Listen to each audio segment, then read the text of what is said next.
All right, let's take a look at your swimming here. Really nice streamline position, nice underwater kicks there. Your butterfly body position looks really nice. Hips stay nice and high. Your breathing doesn't look like it affects your body position very much. So your hips stay nice and high when you take your breaths. So looking here in slow motion. So the one thing I'm going to concentrate on here is what are your hands doing at the very beginning of your stroke. So notice your hands enter the water, they go down, they come up a little bit, and then they start your arm pull. Now, your butterfly is very, very smooth the way it is right now, but if you want to get into doing a little bit faster sprints for butterfly, you're going to need to focus on starting your butterfly arm pull almost as soon as those hands enter the water.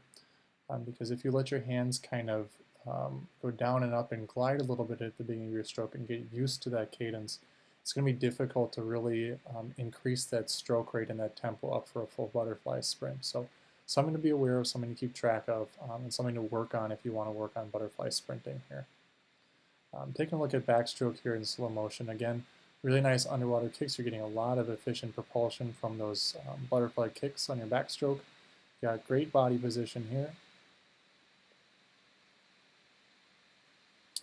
So kind of similar to the butterfly, notice that as your hands enter the water, there's maybe just a tiny hesitation, and that really honestly is almost nothing. So what we can focus though on is the rotation for backstroke, and I know coaches love to talk about how you always need to rotate more on backstroke, but here we can see in this video, especially if you go back and replay it, that on backstroke, really dropping that lower shoulder so you can take a slightly deeper arm pull is going to be really important to maintain that efficient backstroke arm pull. Get that hand a little bit deeper, and that happens with a more shoulder rotation. So looking at breaststroke here, again, great body position.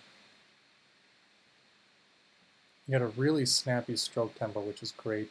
I love the way you're hanging on to your underwater pull-out streamline position. In the second position when you pull your arms down, that looks great. You're getting a lot of distance, you're holding onto a lot of speed, and that's really excellent.